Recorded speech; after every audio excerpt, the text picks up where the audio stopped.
मेरा नाम टिया है। अभी मैं कॉलेज के लास्ट ईयर में हूँ। हम लोग मिडिल क्लास फैमिली से हैं। मेरी एक बड़ी बहन भी है, जिया। जिया दीदी ने अपनी पढ़ाई पूरी कर ली है और अभी उनकी अच्छी जॉब भी लगी है। मेरी ज़िंदगी में एक लड़का था, रोहन। हम लोग सोशल मीडिया पर मिले थे। सोशल मीडिया पर प्यार कैसे हो सकता है, पहले मुझे भी ऐसा लगता था, लेकिन जब मुझे भी सोशल मीडिया से प्यार हुआ तो मुझे पता चला प्यार कहीं भी किसी से भी हो सकता है। रोहन की रिक्वेस्ट मेरे सोशल मीडिया पर आई। आमतौर पर मैं ऐसे किसी की रिक्वेस्ट जल्दी से एक्सेप्ट नहीं करती, लेकिन रोहन की प्रोफाइल पिक बहुत अच्छी थी, स्मार्ट था, साथ ही अच्छा पढ़ा लिखा भी था। इसलिए कुछ ही समय में मैंने उसे सोशल मीडिया पर अपनी फ्रेंड लिस्ट में जोड़ लिया। हम दोनों के बीच पहले चैटिंग होती थी, मैसेज से बात होती थी।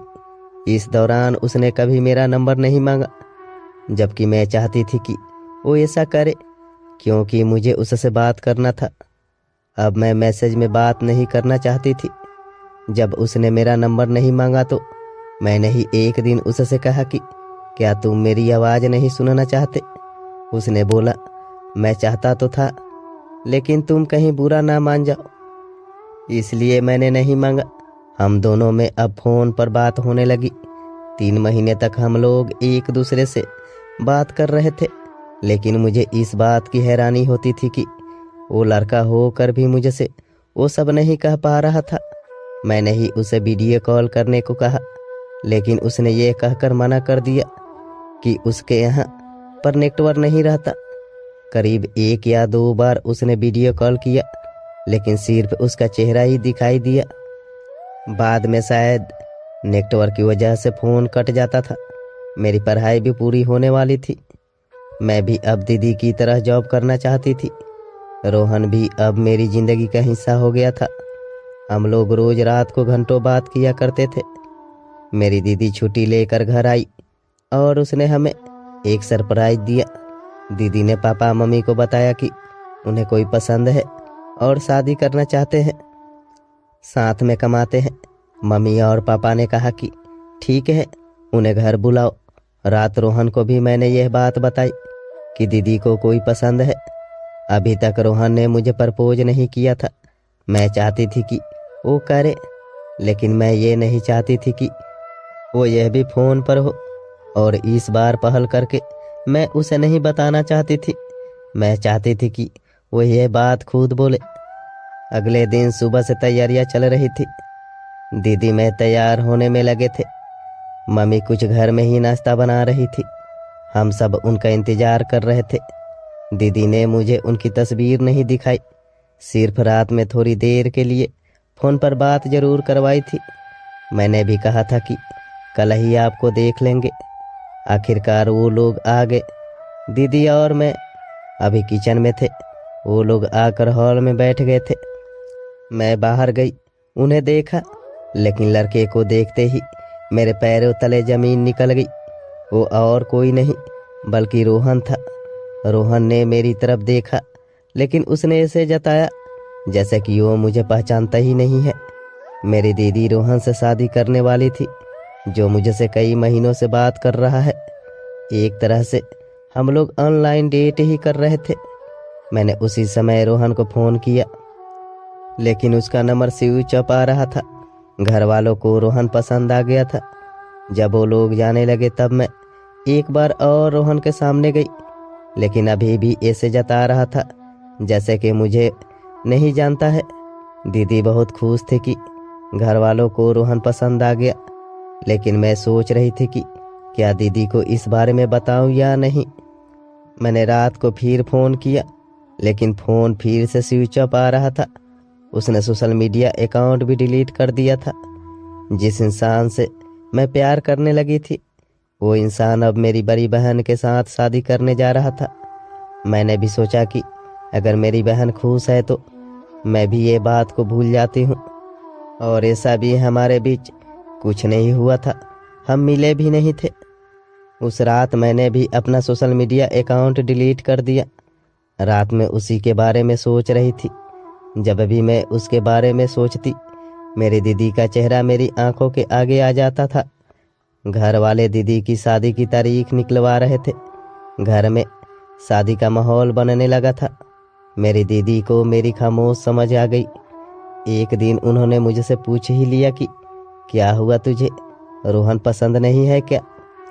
मैंने पूछा क्यों, ऐसा क्यों पूछ रही हो? वो बोली कि उसको मिलने के पहले तू बहुत बोलती थी कि ऐसा करूँगी वैसा करूँगी, लेकिन जब से वो घर आया है तूने कुछ कहा ही नहीं। क्या बात है? मैंने सोचा कि एक बार दीदी को सच बताना ही होगा, आखिर उसकी भी जिंदगी का सवाल है, कहीं वो गलत इंसान के साथ ना फंस जाए। मैंने मेरी दीदी को कहा कि आप रोहन को अच्छे से जानती है ना, कहीं ऐसा तो नहीं कि वो आपको धोखा दे रहा हो या कुछ छिपा रहा हो। मेरा इतने बोलने पर मेरे दीदी ने मेरा ऐसा कहने का कारण जानना चाहा, और फिर मैं दीदी को बिना बताए नहीं रह पाई। मैंने सारी बात उन्हें बताई। दीदी को भी यकीन नहीं हुआ, पर वो जानती है कि मैं झूठ नहीं बोलती। मेरे दीदी ने रोहन को मिलने बुलाया, मैं भी उनके साथ ही। हम लोग एक रेस्टोरेंट में मिले। दीदी का चेहरा उतरा हुआ था। रोहन ने आते ही हाय किया। दीदी ने उससे सीधा पूछा, टिया कुछ कह रही है? रोहन अभी भी ऐसे दिखा रहा था जैसे मुझे पहचानता ही नहीं। दीदी ने कहा, तुमने टिया को डेट किया ऑनलाइन, वो भी 6 महीने। तुम्हारी इससे वीडियो कॉलिंग पर बात भी हुई। रोहन ये सुनकर थोड़ी देर चुप रहा, फिर उसने कुछ ऐसा बताया जो मैंने सोचा भी नहीं था। रोहन ने कहा, टिया को डेट उसने नहीं बल्कि उनके कूक ने किया। उसके यहाँ एक लड़का आता था, उनका कूक राजू, जो उनके और उनके रूममेट के लिए खाना बनाता था। उस लड़के ने रोहन के नाम से और तस्वीर के साथ सोशल मीडिया पर आईडी बना ली थी। रोहन ने कहा कि इस बात का मुझे भी पता नहीं था। लड़का अच्छा था, लेकिन मैं जब तुम्हें देखने तुम्हारे घर आने वाला था तब मैंने अपने दोस्तों को तुम्हारी प्रोफाइल दिखाई थी। उस समय वो भी वही था जिसमें तुम्हारी बहन भी थी। वो उसी रात बोला कि वो अपने घर जा रहा है, और जाते जाते वो माफ़ी मांग रहा था कि उसने मेरे नाम से ऐसा किया, साथ ही मेरे फ़ोटो भी उसमें डाली। मैं पहले गुस्सा हुआ, लेकिन फिर वो बोला कि उसने अकाउंट डिलीट कर दिया है। मैंने पूछा कि उसने कुछ फ्रॉड तो नहीं किया? वो बोला नहीं, पर उसने कहा कि मैं आपको एक बात बताना चाहता हूँ कि मुझे किसी से प्यार हो गया था। अब वो इस झूठ को आगे नहीं बढ़ा सकता था, इसलिए वो जा रहा है। मैंने पूछा जाने की क्या ज़रूरत है, और बोला शायद आपको इसका जवाब मिल जाएगा, और वो ऐसा कहकर अपने गांव चला गया। वीडियो कॉल पर भी उसी ने कहा था कि मेरी फ्रेंड को हाय बोल दो, इसलिए मैं आया था। तुमने तो उससे बात की है, क्या वो आवाज़ मेरी थी? उनका कहना सही था, वो आवाज़ उनकी नहीं थी।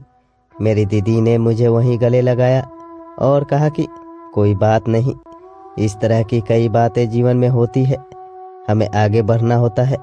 भले ही उसने मुझसे झूठी पहचान के साथ बात की थी, लेकिन उसकी बातें सच्ची थी।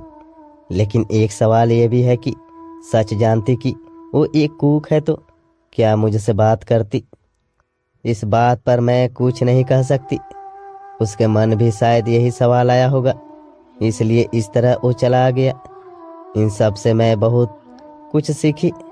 एक नया तजुर्बा मेरे साथ जुड़ा, कई सारे सवाल मेरे सामने खड़े हुए। इन्हीं सब बातों का जोर ही तो जिंदगी है।